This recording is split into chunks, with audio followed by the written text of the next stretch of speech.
This wall panel has a hidden feature.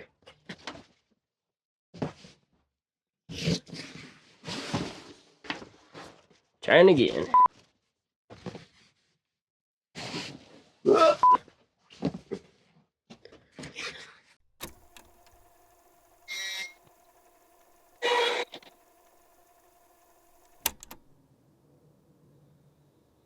It's been a minute since my last video about my transit rebuild, but I haven't vanished. I've been bogged down working on other projects, and this video about building this window box wall panel has been sitting in my pipeline for too long. So today I have a build video for you about how I built this wall panel with an integrated window box, and I tried a bit of an experiment on it. So I got these window covers from the Wanderful soft goods, and they're designed to snap in place to the metal around windows with magnets embedded around the edge of the window cover. This works great for all the windows in my van except for this one. And with the way this wall was previously built, I just didn't have a good way to re-expose the metal frame around this window. So my plan was to embed some metal plates into the wall panel itself that the window cover could then stick to. What I wasn't sure about was how well this would work after they got covered with my wall upholstery. I'm going to walk you through how I built this whole panel, and then I'll talk about whether or not this idea worked as well as I hoped it would. I think wall panels with a window box like this can be a little tricky to think about how to build because you have to get the alignment of the window box within the greater wall panel itself just right so that it all can sink into place. Let's dive in. I started by building the window box itself. The window isn't square, it's angled at the front, so I used thin strips of wood and staples to template the shape of the window. I measured out roughly how deep the window box would need to be and then cut pieces to form it.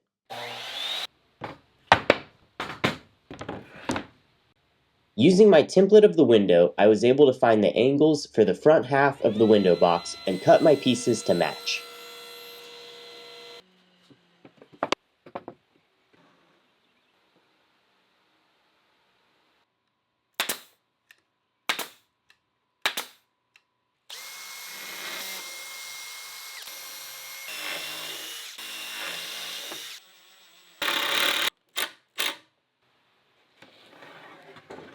I test fit the window box in place, centered it with some shims, and then used a piece of wood to mimic and trace the curve of the wall panel where it'll meet the window box. I'm going to trim the front edges of the window box to match the curve of the wall panel.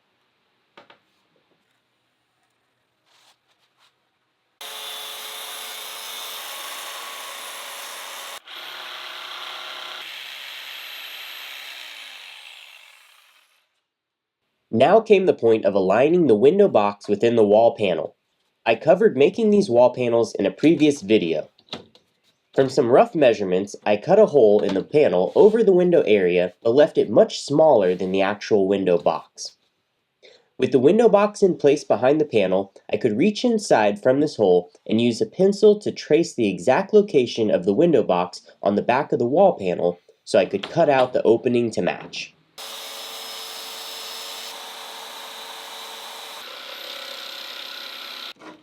I think window covers can be a bit of an afterthought in a van build sometimes.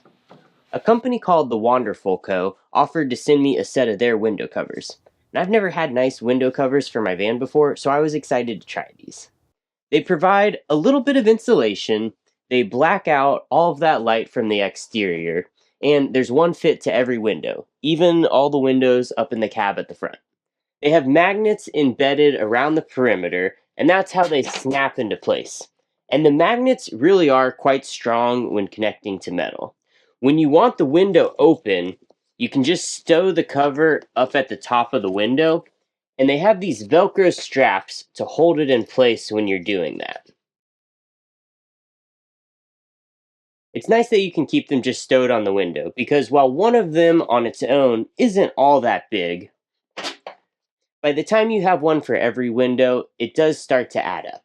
And when you have the limited storage space, like in a camper van, it's nice not to have to dedicate more space to storing these. There's a handful of different window covers out there these days, but I have no complaints about the quality or the design of these. They have lots of nice little touches, like tags on them that say which window each one goes to, and they came with some storage bags. The biggest thing though is that they just fit all the windows really well. There's even one that snaps on to cover a roof vent fan, which is nice for if you either want to block out the light coming for it or just give it a little extra insulation when you're not using the fan. If you're looking for a quality pair, check them out. I'll leave an affiliate link in the description below. Any purchases through the link help support me in making these videos. With the window box cutout done, I could work on my window shade magnet idea. I positioned the window shade over the cutout and then marked out the location of each magnet along the window shade perimeter. Next, I made a router template to route recesses for these metal plates I'm going to embed in the panel.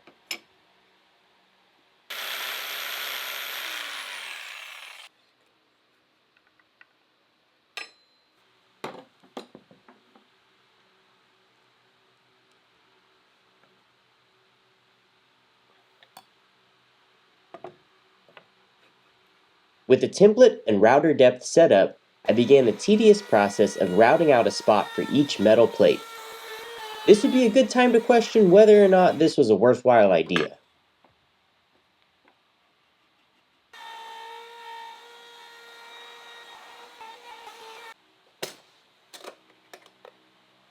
I added some glue under each plate and then hammered them in.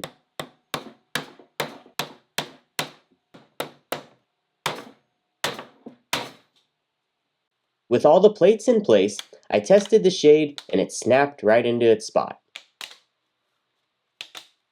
I wasn't done with these plates though. The tabs on the plate stuck through the backside of the panel a bit, so I decided to hammer the tabs outward so that 1, they wouldn't poke out behind the back of the wall panel, and 2, they'd be further locked into place.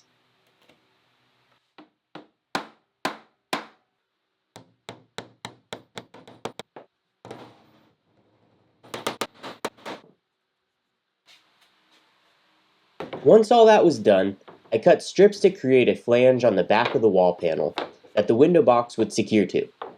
The side pieces needed a curve to match the wall panel, and all of them were secured in place with glue and pocket hole screws.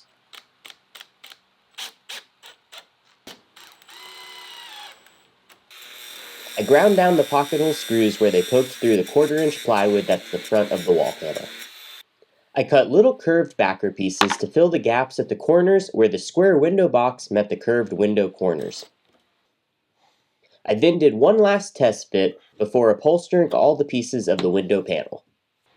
I'm going to make a more detailed upholstery video soon, but here's a quick overview.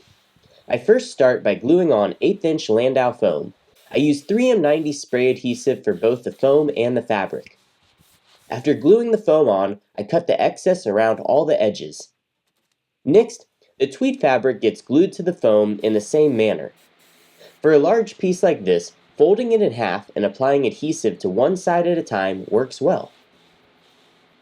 I trimmed the edges of the fabric, leaving about 2 inches overhanging, then folded this around the back and stapled it down. After doing the wall panel, I upholstered each piece of the window box separately and then screwed them back together. I then dropped the window box into the flange and screwed it into place. My wooden corners ended up being too thick, so I replaced them with some thinner plastic ones covered in fabric as well. That was it for upholstering this window box wall panel. So before I wrap up, I want to give my thoughts on how this idea worked out overall. And it worked, the cover stays in place, but the hold isn't quite as strong as I would have hoped. And I don't think this is any fault of the magnets in the window covers, but the wall panel has that foam over it, which is about an 1/8 inch thick, and then the tweed fabric over the top of that.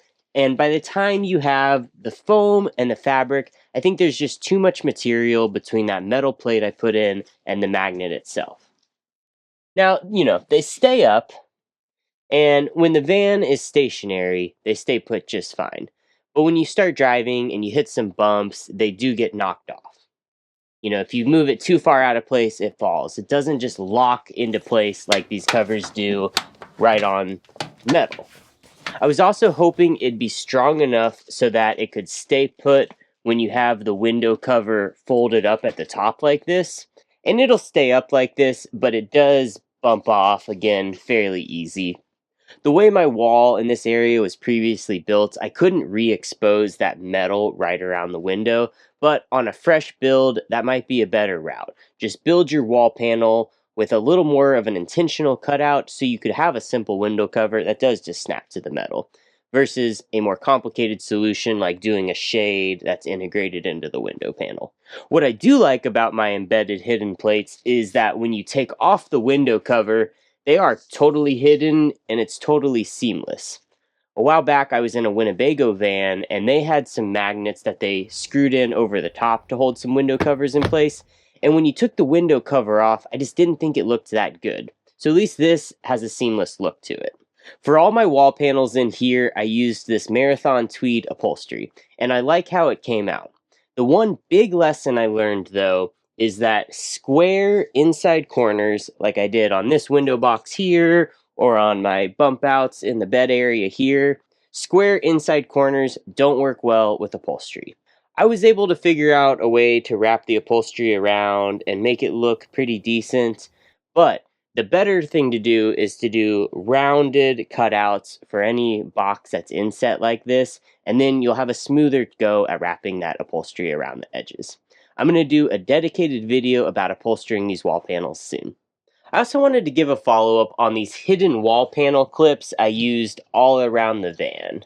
If you haven't seen the video, I made a video about that, where I embedded these spring clips so my wall panels could snap in and out of place with these hidden fasteners. Now that I've had these up for more time, I think I've come to my conclusion on them. And that is that they work really well for any of these smaller and lighter sections of the wall, but not as well for these larger panels that are heavier and stiffer due to having this box built into them. On my larger and heavier panels here, I've had to add a few reinforcing screws to help keep them secure. Does it have less screws than it might need without those clips to help align and secure it? Probably. And also, I don't have any cabinets in place that are further helping kind of push this into the wall. Either way, I think my larger wall panels here just got a little too heavy and stiff for the strength of those spring clips. As always, thanks for watching my videos, and I hope you learned something or got some inspiration for a project of your own. See you in the next one. Bye.